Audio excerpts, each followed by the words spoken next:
नमस्कार। जगतगुरु भगवान श्री कृष्ण जी के चरणों में कृतज्ञता पूर्वक वंदन करता हूँ। सनातन संस्था एवं हिंदू जनजागृति समिति की ओर से धर्म संवाद के इस विशेष कार्यक्रम में मैं कार्तिक सालुंके आप सभी का हार्दिक स्वागत करता हूँ। बंधुओं, पिछले कुछ दिनों से हम इस धर्म संवाद के कार्यक्रम से अलग अलग विषय हमने जानकर लिए। इसमें धर्म क्या है, अध्यात्म क्या है, कर्मफल सिद्धांत, पितृदोष, ऐसे अलग अलग विषय हमने यहाँ पर समझ कर लिए। यह विषय सुनते समय आपके मन में जो शंकाएं निर्माण हुई, उन शंकाओं का समाधान हम इस आज के धर्म संवाद में करने वाले हैं। यह विषय सुनते समय हमारे बहुत सारे दर्शकों ने हमें बहुत अच्छा प्रतिसाद दिया और उनके जिज्ञासा के कारण कुछ प्रश्न भी पूछे हैं। तो आइए आज के इस धर्म संवाद में हम उन प्रश्नों का उत्तर समझ कर लेने वाले हैं। हमारी शंकाओं का समाधान करने हेतु हमारे साथ आज यहाँ पर हिंदू जनजागृति समिति के राष्ट्रीय मार्गदर्शक सद्गुरु डॉक्टर चारुदत्त पिंगले जी उपस्थित हैं। नमस्कार सद्गुरु डॉक्टर पिंगले जी। नमस्कार कार्तिक जी। तो हम उनसे आज हमारी शंकाओं का समाधान करवा कर लेते हैं। मैं सर्वप्रथम सद्गुरु डॉक्टर पिंगले जी आपसे पूछना चाहता हूँ कि एक प्रश्न हमें पूछा गया था कि बच्चे का नामकरण 4-5 महीने में नहीं कर सकते हैं, वह क्या करें? मूलतः ये जो नामकरण का जो संस्कार है वो हिंदू धर्म के संस्कारों के दृष्टि से वो पंचम संस्कार है। यानी जो 16 संस्कार है, 16 संस्कार में से ये पांचवा संस्कार है। अभी काल की गति में पहले वर्ण व्यवस्था थी, फिर वर्ण संकर हुआ, फिर जाति व्यवस्था निर्माण हुई, अभी जाति संकर हो रहा है, भविष्य में और कोई नई व्यवस्था निर्माण होगी। तो ये व्यवस्था आती है जाती है और वो हिसाब से जो प्रचलित पद्धतियां हैं, तो कहीं पर जन्म के 10वें दिन जब सोयर खत्म होता है, मतलब वो जो अशौच काल होता है वो खत्म होता है, तो शुद्धिकरण यज्ञ करने के बाद कहीं 10वें दिन यह पंचम संस्कार संपन्न किया जाता है, कहीं कहीं 100वें दिन में किया जाता है, तो कहीं कहीं 1 वर्ष बीत जाने के बाद किया जाता है। तो नामकरण की विविध जो विधि है वो विविध क्षेत्र में या विविध जाति परंपरा में अभी चल रहे हैं। इस विषय में जो गुह्य सूत्रकार है, मतलब गोविल गुह्य सूत्र जिन्होंने लिखा है, वे कहते हैं कि जनना दृश्य रात्रे व्युष्टे शतरात्रे संवत्सरे वा नामधेय करणम।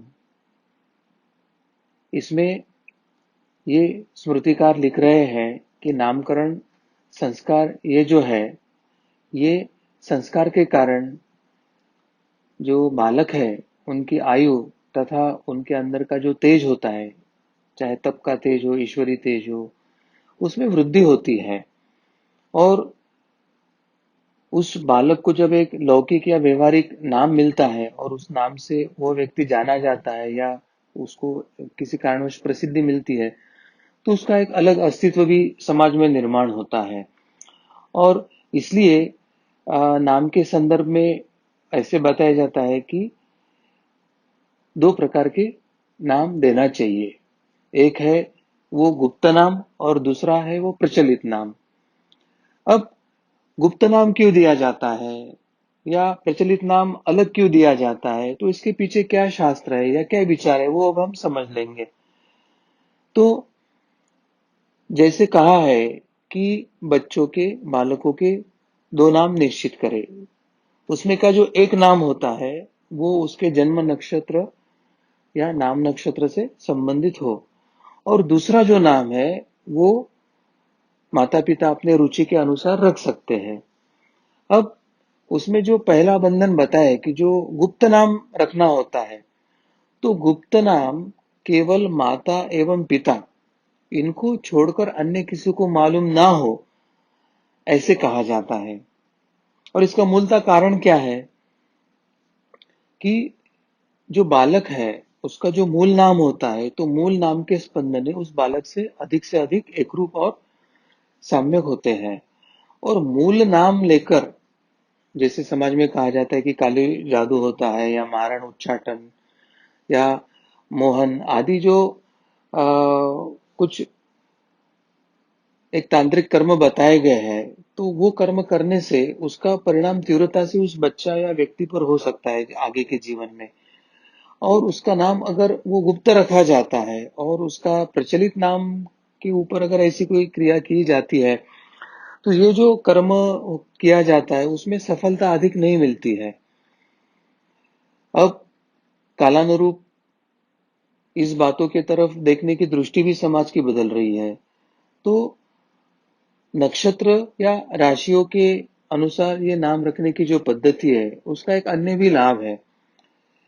इस नाम के कारण उस बालक की जन्म कुंडली बनाना भी एक आसान होता है और नाम भी सुंदर तथा अर्थपूर्ण रखना चाहिए। अशुभ तथा भद्दा जो नाम है वो कदापि नहीं रखना चाहिए। इसका कारण क्या है कि बच्चों के जो नाम है वो नामों के जो स्पंदन है उसके साथ बच्चे की एकरूपता होती है। नाम अगर भद्दा या अयोग्य रखा गया तो नाम का जो शब्द उच्चारण होता है वो शब्द के साथ शब्द स्पर्श रूप रस गंध और शक्ति होती है। तो अगर अनिष्ट या गलत शक्ति उसके साथ जागृत होती है तो उसके उस बालक के व्यक्तिमत्व में बहुत अधिक प्रभाव पड़ सकता है। अब नाम संस्कार विधि कैसे की जाती है? तो इस संस्कार में बच्चे को शहद चटाकर शालीनता पूर्वक मधुर भाषण कर बालक को उस दिन सूर्य दर्शन कराया जाता है और उस समय कामना की जाती है कि ये जो बालक है, ये जो बच्चा है, वो सूर्य की प्रखरता को, तेजस्विता को वो अभी धारण करे। उसी के साथ भूमि को नमन किया जाता है और हमारी जो देव संस्कृति है, हमारी जो सनातन परंपरा है, उसके प्रति श्रद्धापूर्वक समर्पण किया जाता है। उसके बाद शिशु का नया नाम लेकर सबके द्वारा उसके चिरंजीवी हो, धर्मशील हो, स्वस्थ है हो एवं उसका जीवन सुख और समृद्धि युक्त हो, ऐसे सभी के द्वारा कामना की जाती है। तो इस प्रकार से बच्चे का नामकरण का विधि होता है और बच्चे का जब नाम रखा जाता है तो वो बच्चे के कान में उसके माता या पिता उसके कान में वो नाम बताकर उसके अंतःकरण में वो जागृत करने का प्रयास करते हैं। इस तरह से एक साधारण नामकरण की विधि होती है। अब कभी कभी मन में प्रश्न उठता है कि ये नामकरण करना है तो उसके लिए आधार क्या होना चाहिए या आधार क्या हो सकता है। तो नामकरण के लिए साधारण 3 आधार माने गए हैं। पहला जो होता है कि जिस नक्षत्र में शिशु का जन्म होता है उस नक्षत्र ही पहचान रहे। तो जन्म नक्षत्र जो होता है वह नामकरण का भी आधार होता है और वह उस बालक की पहचान भी होती है। और इसलिए उस नक्षत्र के लिए जो नियत अक्षर होते हैं, अलग अलग नक्षत्रों के लिए अलग अलग अक्षर वहां दिए जाते हैं, हमारे पंचांग में वो लिखे होते हैं। उस अक्षर के अनुसार पहला शब्द लेकर फिर वो बच्चे का नाम निर्धारित किया जाता है। इससे दूसरा अर्थ है कि वो पहले शब्द के अनुसार बच्चे के जन्म नक्षत्र का अपने आप पता चलता है और ज्योतिषीय राशि फल भी है उसी में वो ध्वनित हो जाता है। अब जो दूसरा निकष लगाया है, दूसरा जो आधार है नामकरण का, वो मूल रूप से नामों की वैज्ञानिकता बने इस दृष्टि से होता है। यानी उसके गुण कर्म या फिर हमें जो अपेक्षा है उन सबको लेकर ऐसे नाम रखा जाता है कि भविष्य में उस नाम के अर्थ को या ध्येय को वो बच्चा प्राप्त करे। और तीसरा जो नाम होता है वो नाम उसका जाति नाम, वंश नाम, गोत्र आदि की जानकारी के लिए वो दिया जाता है। तो इस तरह से नामों के ये 3 आधार होते हैं और नामकरण का विधि संक्षेप में ऐसे किया जाता है। उसको सविस्तर अलग अलग प्रकार से हम उसको अलग अलग क्षेत्र के रूढ़ी परंपरा से उसको हम जानकर ले सकते हैं, पर संक्षेप में सार बिंदु स्वरूप इतनी बातें तो हमको कम से कम जानना आवश्यक होता है। जी। सदगुरु डॉक्टर पिंगले जी, हमें एक जिज्ञासु से इस प्रकार से एक प्रश्न आया था। वो पूछते हैं कि कल्कि अवतार के संदर्भ में आपके पास कोई जानकारी है क्या? अगर क्या ये केवल कल्पना है, ऐसे उनका प्रश्न था। तो इसके बारे में आप हमें मार्गदर्शन करें। हमारे धर्म ग्रंथों में जो अवतार परंपरा का वर्णन है वो पूर्णतः सत्य है। और कल्कि अवतार की बारे में जो चर्चा शुरू है वो कोई केवल कल्पना नहीं, तो वो सत्य ही है। यह हमें समझ कर लेने की आवश्यकता है। और सनातन धर्म का वैशिष्ट्य यह है कि धर्म संस्थापना के लिए जो जो अवतार हुए, जो जो अवतार प्रकट हुए, उनकी भविष्यवाणी पहले ही हो चुकी थी।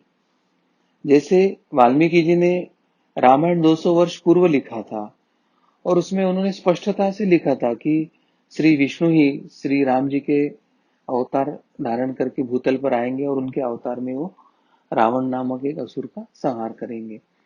अब श्री कृष्ण का जब अवतार हुआ था, तो श्री कृष्ण के अवतार यानी उसके जन्म के पूर्व ही, देवकी माता के विवाह के समय ही जब आकाशवाणी हुई थी कि इस देवकी का 8वां पुत्र ही तेरे नाश के लिए निमित्त बनेगा, तो उसके बाद जब वो एक एक पुत्र को मारकर कंस अपने पाप का घड़ा भरा रहा था, तो जब 8वीं पुत्री को वो मारने के लिए गया, तो उससे हाथ से जब वो पुत्री छूटकर आकाश में चली गई, तो उसने भी उस समय कहा था कि तेरा वध करने वाला जो है वो तो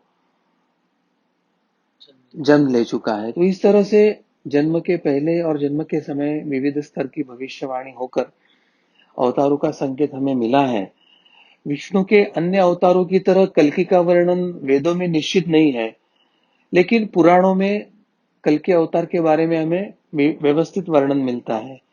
उसमें भी विष्णु पुराण तथा भागवत पुराण, ये दोनों में ही कल्कि अवतार का विशेष उल्लेख आया है। कल्कि पुराण तो पूरी तरह से इस अवतारी कार्य के लिए ही लिखा गया है और केंद्रित है, ऐसे हमें समझ में आता है। कल्कि अवतार जो है विष्णु का, ये भावी और अंतिम अवतार माना गया है। पौराणिक मान्यता के अनुसार पृथ्वी पर जब पाप की परिसीमा हो जाएगी और अभी पाप ना तो मनुष्य को ना तो पृथ्वी को झेलने योग्य ऐसी स्थिति होगी, उस समय दुष्टों के संहार के लिए विष्णु का यह अवतार प्रकट होगा। ये जो कल्कि अवतार होगा, वे अपने माता पिता की 5वीं संतान होगी, और वे जब कार्य करेंगे तो वो अपने देवदत्त नामक घोड़े पे आरूढ़ होकर, हाथ में तलवार लेकर वो दुष्टों का संहार करेंगे। ऐसे अभी से ही स्पष्टता से उनके अवतारी कार्य के बारे में लिख के रखा है। जब ये दुष्टों का संहार होके धर्म संस्थापना होगी, तब सतयुग का प्रारंभ होगा, ऐसे भी कहा गया है। युग परिवर्तनकारी भगवान कल्कि के अवतार का प्रयोजन यह विश्व कल्याण ही बताया गया है, और भगवान का यह अवतार निष्कलंक भगवान इस नाम से भी जाना जाएगा, ऐसा भी उल्लेख इस अवतार के संदर्भ में समय समय पर आया है। श्रीमद् भागवत पुराण में विष्णु के अवतारों की कथाएं का विस्तार से वर्णन हमें मिलता है। इसके 12वें स्कंद के द्वितीय अध्याय में भगवान श्री कल्कि के अवतार की कथा विस्तार से दी गई है, जिसमें यह कहा गया है कि संभल ग्राम में विष्णुयश नामक एक श्रेष्ठ ब्राह्मण के पुत्र के रूप में भगवान कल्कि का जन्म होगा। देवदत्त नाम का उनका घोड़ा होगा, उस पर वे आरूढ़ होकर अपनी कराल करवाल यानी तलवार को लेकर वे दुष्टों का संहार करेंगे, और तभी सत्ययुग का प्रारंभ होगा, ऐसे इस अध्याय में बताया है। अब कल्कि अवतार का परिवार कैसे होगा, इसके बारे में भी उसमें व्यवस्थित वर्णन दिया है। उसमें जन्म स्थान स्पष्ट करते हुए यह बताया कि कल्कि भगवान का अवतार, इसका जब जन्म होगा वो उत्तर प्रदेश में गंगा और रामगंगा, इसके बीच में जो मुरादाबाद क्षेत्र है, वहां पर एक संभल नाम का ग्राम होगा। उस संभल ग्राम में उनका जन्म होगा। उनके माता पिता का नाम भी स्पष्टता से दिया है। उनकी माता सुमति और पिता जो है विष्णु यश। इन दाम्पत्य का यह 5वां संतान होंगे। याज्ञवल्क्य जी उनके पुरोहित होंगे और भगवान परशुराम उनके गुरु होंगे। भगवान कल्कि की 2 पत्नियां होगी, लक्ष्मी रूपी पद्मा तथा वैष्णवी शक्ति रूपी रमा। ऐसे पद्मा तथा रमा ये दो पत्नियां होगी। उनके जो पुत्र होंगे उसमें जय, विजय, मेघमाल तथा बलाहक ऐसे उनके 4 पुत्र होंगे।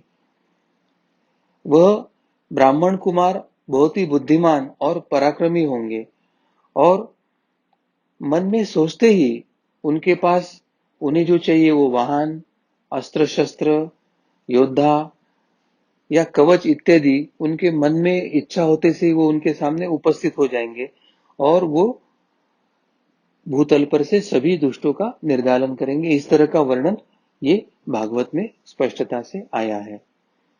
अब कल्कि भगवान का स्वरूप का वर्णन करते हुए भागवत में क्या कहा गया है? तो कल्कि यह निष्कलंक का अवतार है।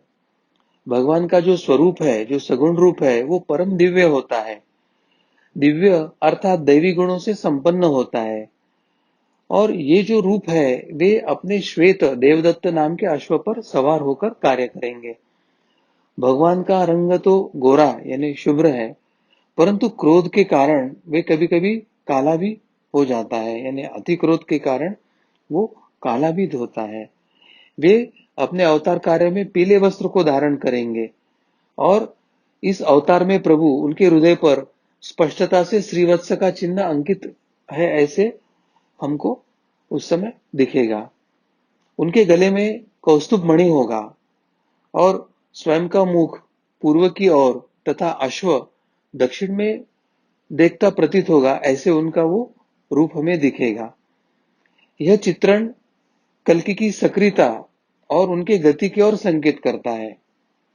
युद्ध के समय उनके दोनों हाथों में तलवार होती है और मनुष्यों ने कल्कि के इस स्वरूप का विवेचन करते हुए बताया है कि कल्कि सफेद रंग के घोड़े पर सवार होकर आताताइयों पर प्रहार करेंगे। अब यहाँ पर सफेद घोड़े, इसका आध्यात्मिक परिप्रेक्ष्य में अर्थ होता है कि सत्व गुण पर वो सवार होकर आताताई यानी रजतम या तमोगुणी जो असुर है, क्लेश कारक है, उनका वे नाश करेंगे। उनके हाथों में तलवार तो होती है परंतु वो धनुष्य भी धारण करते हैं। तो ये अवतार तलवार तथा धनुष्य दोनों हथियारों का उपयोग कर रहे हैं। इसका आध्यात्मिक या गूढ़ार्थ क्या है? तो तलवार यानी अपने आसपास के शत्रु या आतताइयों का निर्दालन और धनुष्य ये दूर के शत्रु को उसके निर्दालन के लिए उपयोग करने वाला शस्त्र। इस तरह से इस अवतार में आसपास की यानी निकट की भी दृष्टि है और दूरगामी दोनों दृष्टि है और दोनों जगह जो है आतताई या दुष्ट प्रवृत्ति उसके विनाश के लिए वो सर्वसिद्ध है, ऐसा संकेत वो इस माध्यम से दे रहे हैं।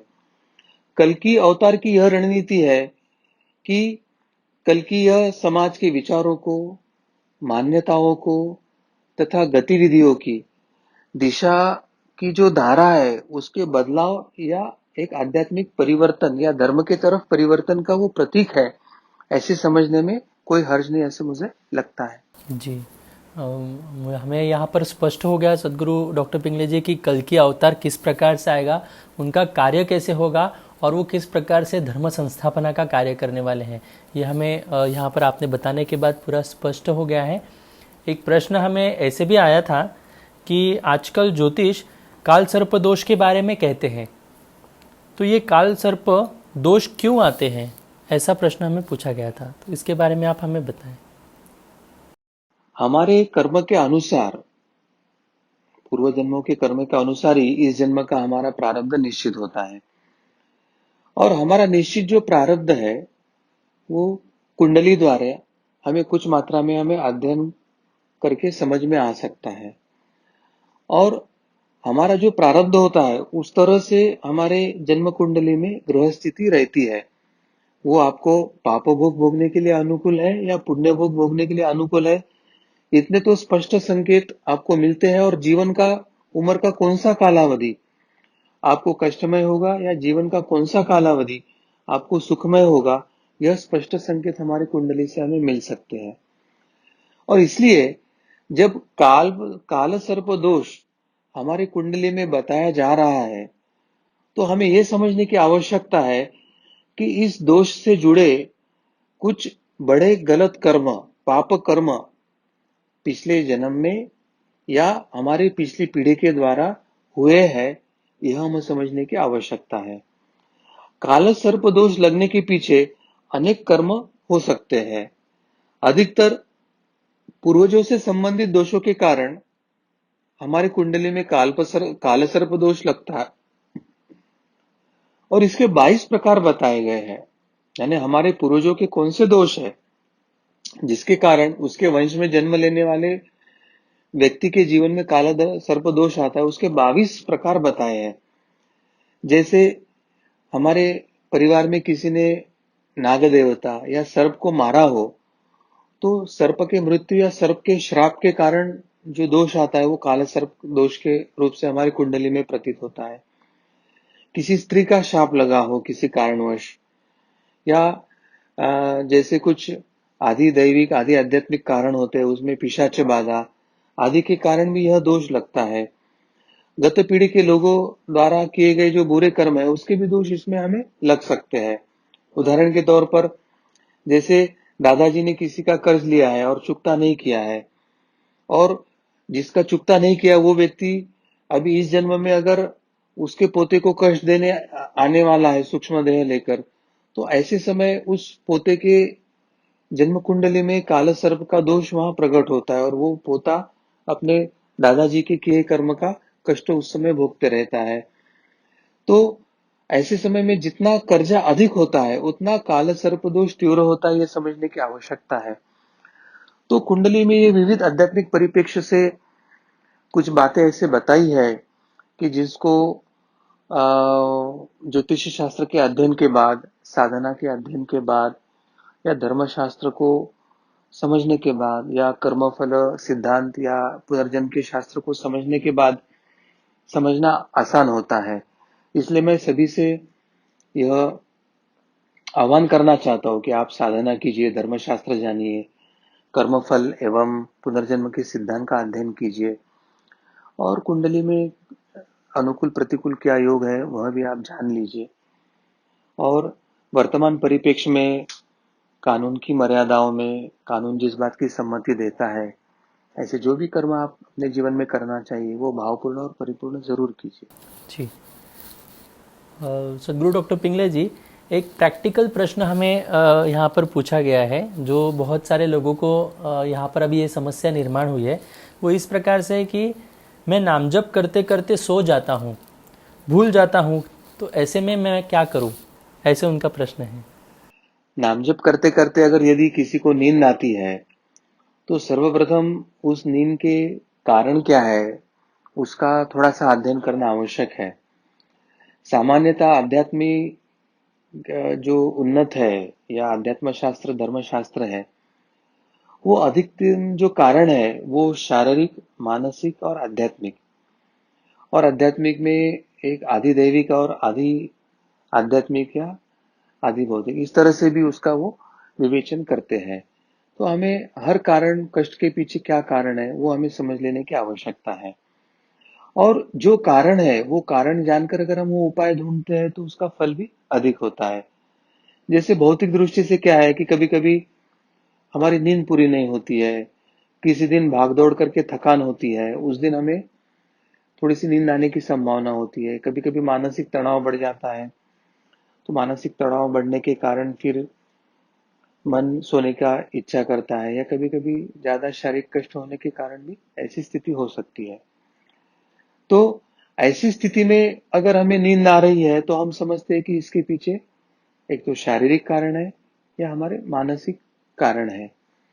मगर हमारा कोई शारीरिक परिश्रम नहीं हुआ है, मानसिक परिश्रम नहीं हुआ है, सामान्य जीवन है और सामान्यतः हमें नींद नहीं आती है, परंतु ऐसे समय हम जब नाम जप को बैठते हैं तब हमें नींद या ग्लानि आती है, तो यह हमें संकेत करता है कि ये होने वाला कष्ट हो सकता है आध्यात्मिक कष्ट हो।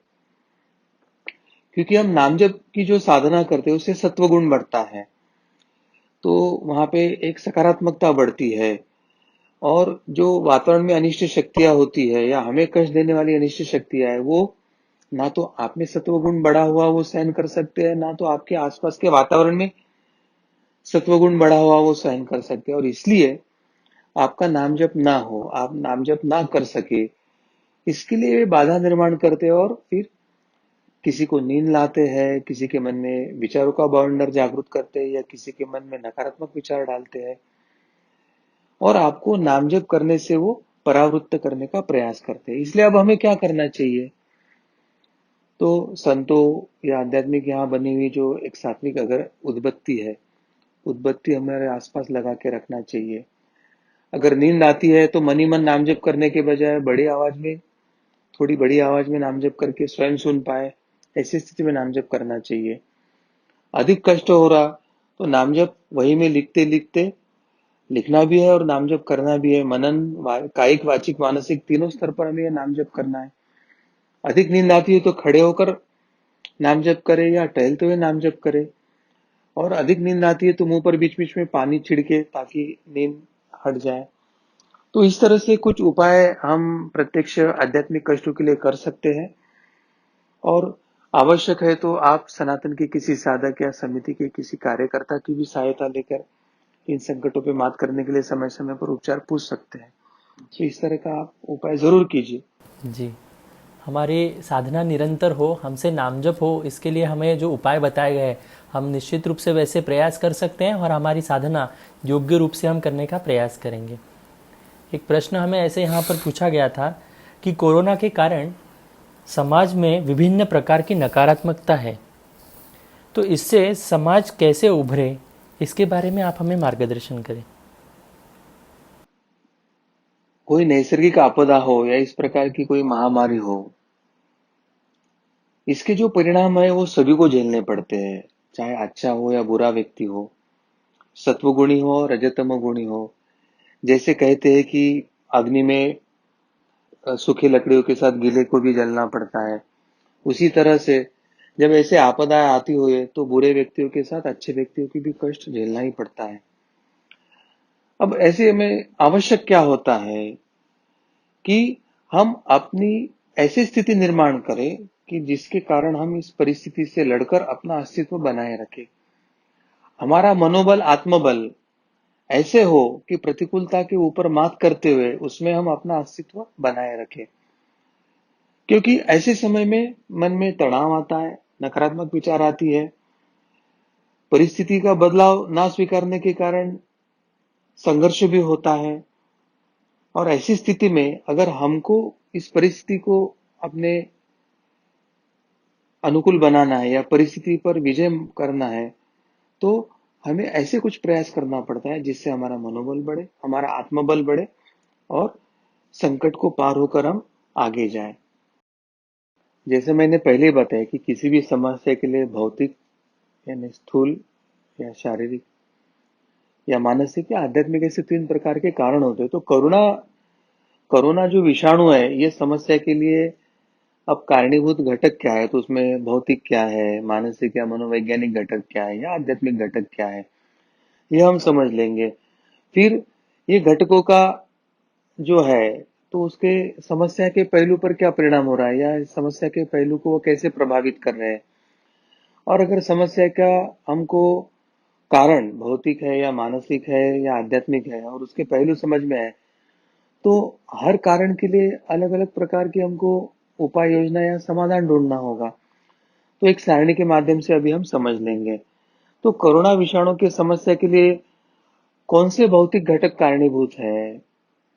तो वास्तव में ये जो विषाणु है, ये किसी लेबोरेटरी में कृत्रिमता वो निर्माण हुआ है, और वो स्वयं ही एक व्यक्ति से दूसरे व्यक्ति में फैल रहा है।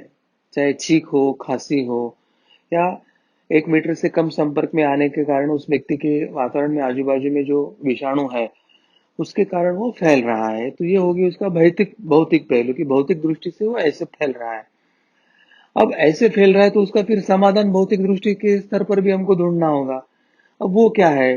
तो जैसे हमें सरकार ने बताया है, आरोग्य मंत्रालय ने बताया है, जागतिक आरोग्य संगठनों में बताया है, तो वो रणनीतियां हमको समझ लेना होगा कि एक दूसरे से सामाजिक दूरी रखो, मास्क का उपयोग करो, छींक या खांसी आती हो तो उसको या मुंह को हाथ का स्पर्श ना करे, या ऐसे लक्षण दिखाए तो तुरंत उसकी जांच करे, उसका उपचार के लिए लेके जाए।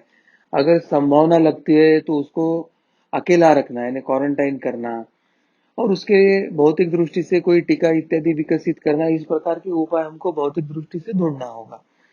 ये भौतिक दृष्टि से उपाय ढूंढेंगे तो ये भौतिक कारणों से जो प्रसार हो रहा है और भौतिक कारणों से ये जो समस्या निर्माण हुई उसका उपाय हमें मिलता है।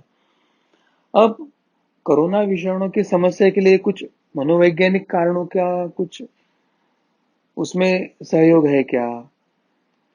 तो अब मनोवैज्ञानिक कारण क्या हो सकते हैं कि लोगों में एक सामाजिक बंधन होता है, आपस में मेलजोल की वृत्ति होती है। कोई गले लगता है तो कोई पाश्चात्य इसमें वो एक दूसरे के करीब जाकर चुंबन इत्यादि भी प्रकार करते हैं। तो यह जो एक मनोवैज्ञानिक हमारी आदत है या कारण है, उसके कारण इस प्रसार को एक बढ़ावा मिल सकता है।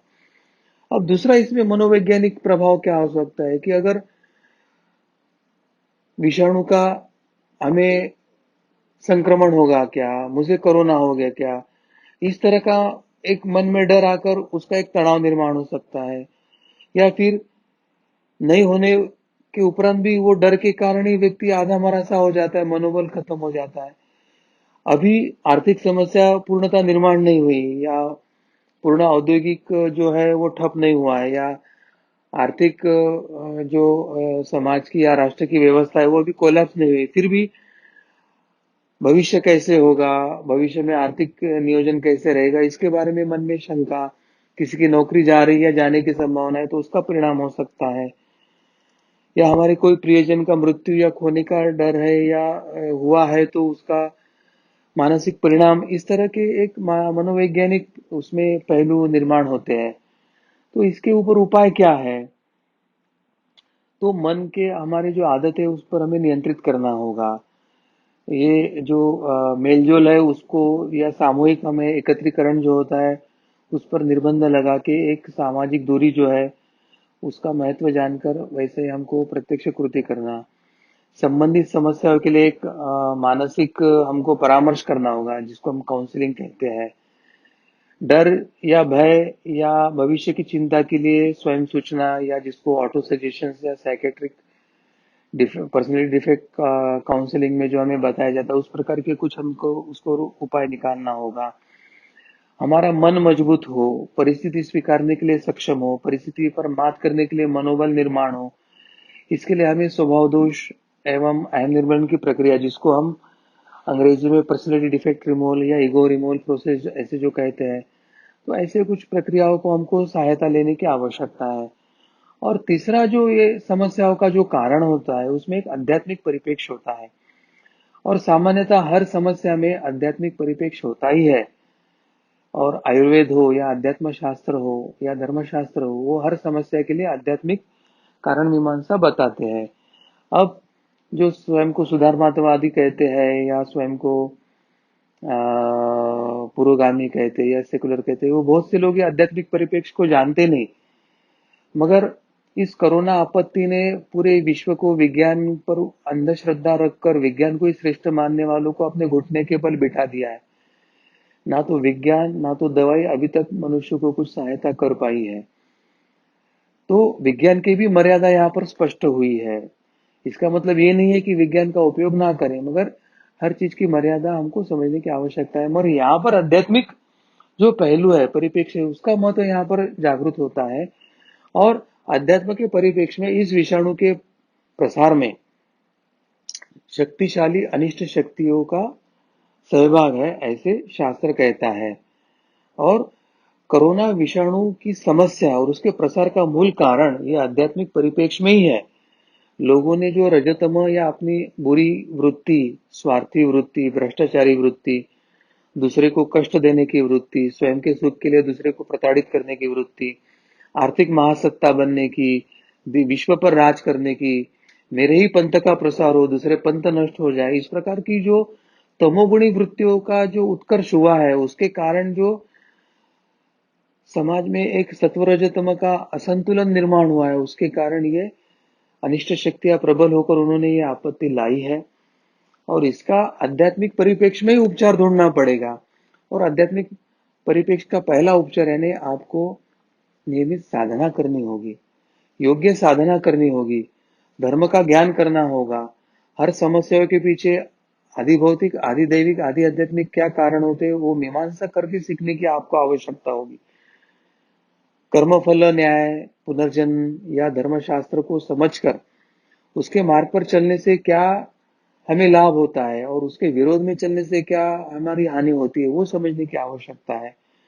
तो ऐसे संत जो व्यष्टि और समष्टि साधना के बारे में दिशा दर्शन देते हैं, जो व्यष्टि साधना के साथ समाज और राष्ट्र रक्षण की लिए दिशा दर्शन देते हैं, जो व्यष्टि साधना के साथ धर्म प्रसार, धर्म का शुद्ध प्रसार, अध्यात्म शास्त्रीय परिभाषा में प्रसार, वैज्ञानिक भाषा में धर्म को समझने की प्रक्रिया, धर्म विज्ञान जानने की प्रक्रिया करने वाले ऐसे जो संत हैं, ऐसे समष्टि संतों का मार्गदर्शन लेकर अगर हम साधना का प्रारंभ करते हैं तो ऐसे समस्याओं के ऊपर हम उपाय भी कर सकते हैं और आने वाले समय में हम समाज में धर्म की स्थापना की प्रक्रिया में सहभागी हो सकते हैं। तो ऐसे कुछ बातें हमें समझ कर लेना अत्यंत आवश्यक है, ऐसे मुझे लगता है। और इसके लिए और क्या करना चाहिए कि साधना करके हमें नाम जप करना चाहिए, हमारे उद्देश्यों को जानकर हमें प्रार्थना करनी चाहिए, तो उससे हमारा आत्मबल वृद्धिंगत होता है। तो आत्मबल बढ़ने से हमारी जो रोग प्रतिकारक शक्ति होती है वो वृद्धिंगत होने के कारण विषाणुओं के जो कुछ रोग है तो उसको हम सक्षमता से लड़कर उस पर मात कर सकते हैं। अब वर्तमान जो महामारी है उसके कारण जानना, समस्या का मूल जानना और उसका समाधान जानना और जानकर वो प्रत्यक्ष कृति में लाना, ये अगर हम प्रत्यक्ष कृति करना शुरू करते हैं तो ये कोरोना हमारे लिए एक बड़ा संकट रहेगा ही नहीं है। ये सारणी के अध्ययन से हमें अभी सुस्पष्ट हो गया कि क्या क्या कारण है और हमें क्या क्या उपाय करना है। इसमें आध्यात्मिक उपायों के साथ हमें अन्य मानसिक और शारीरिक जो समय वो भी उपाय करने की आवश्यकता है, क्योंकि जब ऐसी कठिन परिस्थिति आती है तो उस समय हमारे सामने ईश्वर कुछ ना कुछ स्वरूप में आदर्श रखता है कि ऐसी कठिन परिस्थिति में भी जो आनंद से जीवन यापन कर रहे हैं और अपने जीवन चला रहे हैं, तो उनके तरफ देखकर उनसे सीखकर हमें अपने मन को स्थिर रख के परिस्थिति का सामना करना चाहिए। परिस्थिति का स्वीकार करने के लिए अगर हमें परिस्थिति में सुधार करने के लिए अगर छोटा सा कुछ रास्ता मिलता है तो उस पर हमें अमल करना चाहिए।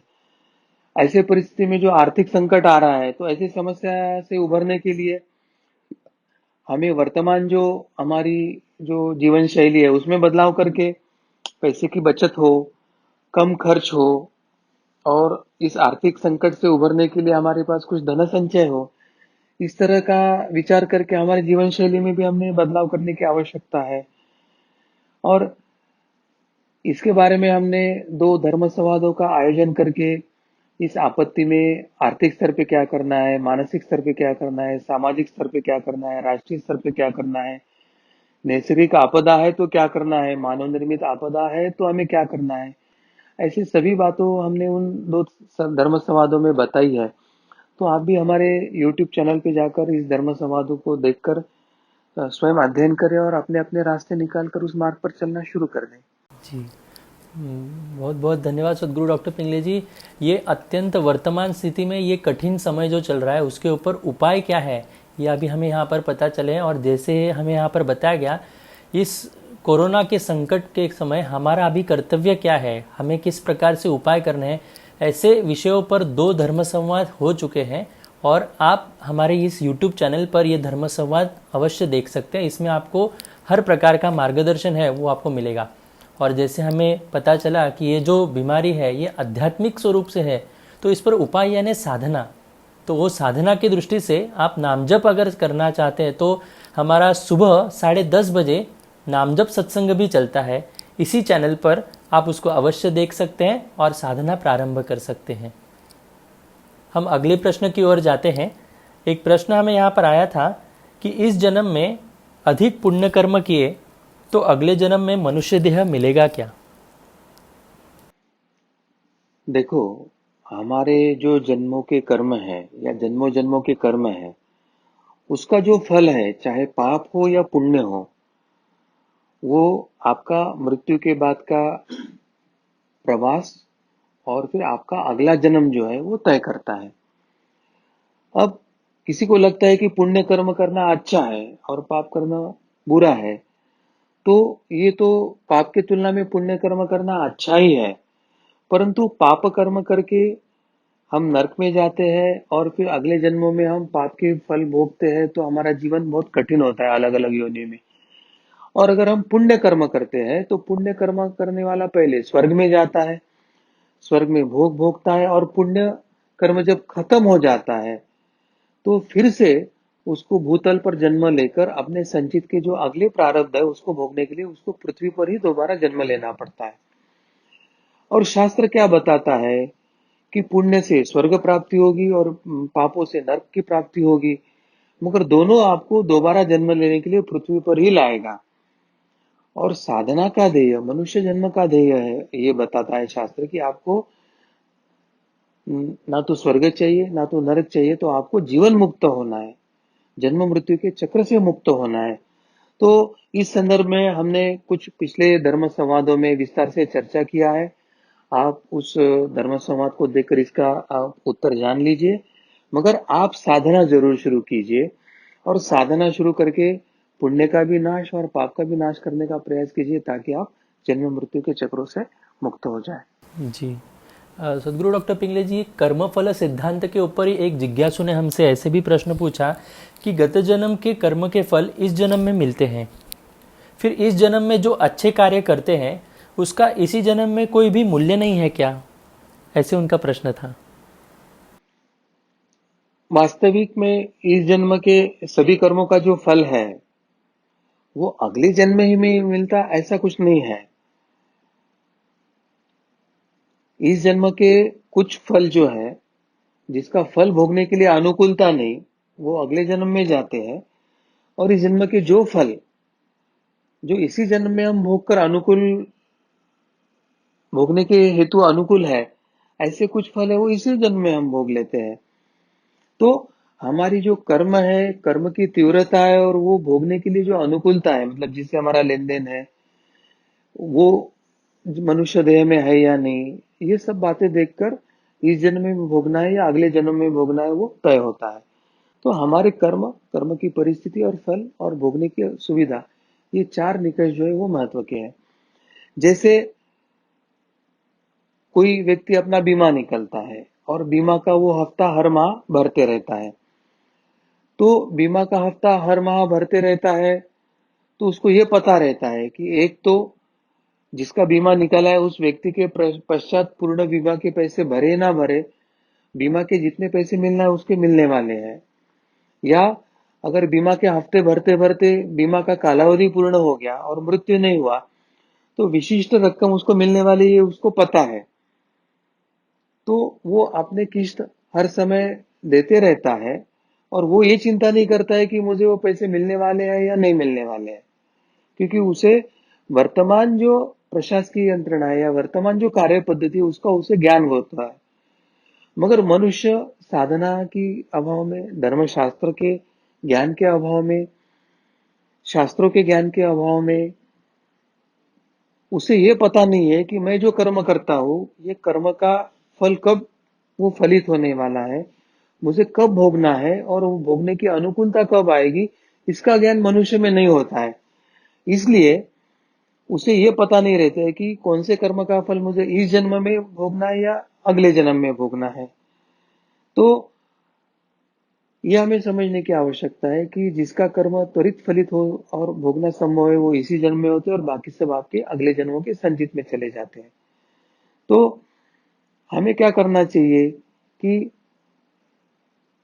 इसके बारे में ज्यादा विचार ना करते हुए हमें अपने जीवन में साधना शुरू करनी चाहिए। और इसके बारे में हमने पिछले कुछ धर्म संवादों में जो सविस्तर चर्चा किया है कि कौन सा कर्म कौन से जन्म में फलित होता है, या मनुष्य कौन सी योनि में जन्म लेना होता है, या संचित क्या होता है, या प्रारब्ध क्या होता है। तो ये जो हमारी श्रृंखला है उसमें कि आप ये धर्म संवाद के अनेक भाग है वो आप देखिए, उसका अभ्यास कीजिए, इसमें सभी प्रश्नों के आपको उत्तर मिल जाएंगे। मगर कर्मफल सिद्धांत और पुनर्जन्म के सिद्धांत का अगर हम जड़ से अध्ययन करते हैं तो हमारी ये शंकाएं साधारणतः सुस्पष्ट हो जाती है, ऐसे मुझे आपको बताना है।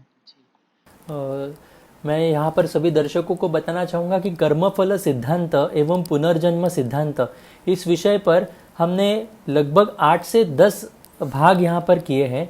तो मेरा सभी से निवेदन है, आपकी शंकाओं का समाधान आपको इस धर्म संवाद के कार्यक्रम में अवश्य मिलेगा। आप जब भी आपको समय हो तो अवश्य इसका अवलोकन करें, ऐसे मैं आप सभी से निवेदन करूँगा। एक प्रश्न हमारे पास ऐसे भी आया था, वो पूछते हैं कि दंड एवं प्रायश्चित्त में क्या अंतर है। पिछले भी हमने धर्म संवाद में इसकी चर्चा किया था। संक्षेप में मैं बताता हूँ कि दंड यह अन्य किसी व्यक्ति या प्रशासकीय यंत्रणा द्वारा किसी व्यक्ति को उसके अपराध के लिए दिया जाता है, और प्रायश्चित्त है वो व्यक्ति स्वयं जब उसके अपने अपराध का बोध हो जाता है और अपराध के प्रति उसके मन में खंत निर्माण होती है, तो वो स्वयं ही लेता है, उसे प्रायश्चित्त कहा जाता है। अब जिसके मन में ही अपने अपराध का बोध हुआ है, उसके मन में खंत निर्माण हुई है और जो स्वयं ही प्रायश्चित्त लेने की बात कर रहा है, तो ईश्वर की दृष्टि से उसे दंड देने की आवश्यकता नहीं होती है, क्योंकि उसकी वृत्ति ही अंतर्मुख हो जाती है। उसे अपने गलती का, पाप का एहसास होता है, उसे पश्चाताप भी होता है। तो पश्चाताप होने के कारण जो लिया जाता है उसे प्रायश्चित्त कहा जाता है, और उससे उसके कर्मफल नष्ट हो जाते हैं। लेकिन जो समाज व्यवस्था या धर्म का भान ना रखते हुए अपने स्वार्थ हेतु, अपने षड्रिपु के अधीन यानी क्रोध या अपने दोषों के अधीन होकर जो आचरण करते हैं, पाप कर्म करते हैं, और पाप कर्म का एहसास होने के बाद उसको ना स्वीकारते हुए उसको छिपाने का या दबाने का प्रयास करते हैं, और फिर समय के साथ वो गुनाह सामने आता है। उस समय की जो प्रशासकीय यंत्रणा है, चाहे पुलिस हो या न्याय व्यवस्था हो, वो उनको पकड़ती है, उनको उचित शिक्षा देती है। तो और उसके पाप के संबंध में अगर उसको उचित शिक्षा नहीं दी गई, तो उसके बाद धर्म अपने पद्धति से उसको उचित दंड देकर वो शिक्षा पूर्ण करता है। तो ये वर्तमान न्याय व्यवस्था और ईश्वरीय न्याय व्यवस्था दोनों को समझने की आवश्यकता है। वर्तमान न्याय व्यवस्था अगर किसी पापी को दंडित नहीं करती है, या भ्रष्ट होकर या किसी कारणवश वो उसको बेगुनाह करके छोड़ देती है, तो वर्तमान व्यवस्था से व्यक्ति छूट सकता है, परंतु ईश्वरीय न्याय से वो छूट नहीं सकता। ये हमें समझने की आवश्यकता है। और कभी कभी व्यक्ति को पश्चाताप होने के बाद उसको वो प्रायश्चित्त भी लेता है, तो भगवान के दृष्टि से तो वो गुनाह से मुक्त हो जाता है। मगर कभी कभी किसी कारणवश वो वर्तमान न्याय व्यवस्था में अटक कर उसको वर्तमान व्यवस्था में जो दंड है वो उसको मिलता है, और वो उसे उस समय भुगतना पड़ता है। ऐसी स्थिति निर्माण होती है। एक प्रश्न हमें यहाँ पर ऐसे पूछा गया कि मानव जन्म के लिए अनेक योनि से प्रवास करना होता है, ऐसे बताया जाता है, तो क्या यह सत्य है। जी, यह बिल्कुल 100% सत्य है। 84 लाख योनियों के उपरांत कर्म योनि में अर्थात मनुष्य योनि में हमें जन्म प्राप्त होता है। मनुष्य के लिए प्रमुखता स्वर्ग एवं नर्क यह भोग भूमि है, तो प्राणी और वनस्पति के लिए केवल पृथ्वी ही भोग भूमि है। इस सृष्टि में मानव के अतिरिक्त अन्य किसी योनि के जीव, चाहे वृक्ष हो, पशु हो, पक्षी हो, वो भोग योनि के जीव हैं। ईश्वर ने मनुष्य को मन एवं सारासार विचार करने की क्षमता या सारासार विवेक, बुद्धि, तर्क इत्यादि दिया है, और गत अनेक जन्मों के संचितों के कारण इस जन्म में जब वो प्रारब्ध भोग भोगता है, तो प्रारब्ध भोग भोगते समय उसे ईश्वर ने क्रियामान कर्म करने की एक सुविधा दिया है कि वो अपने इच्छा से योग्य कर्म यानी क्रियामान कर्म कर सकता है। योग्य और क्रियामान कर्म केवल योग्य गुरु, साधना गुरु या मोक्ष गुरु के मार्गदर्शन में साधना, यही योग्य क्रियामान कर्म है। यह भी हमें समझने की आवश्यकता है। और जब वो योग्य क्रियामान कर्म यानी साधना योग्य पद्धति से करता है, तो उसके जीवन में जो संचित और प्रारब्ध है, वो संचित और प्रारब्ध नष्ट होने की प्रक्रिया उसके जीवन में होती है। अन्यथा मनुष्य जीवन में प्रारब्ध के स्वरूप में उसको अपने भोग भोगना ही पड़ता है।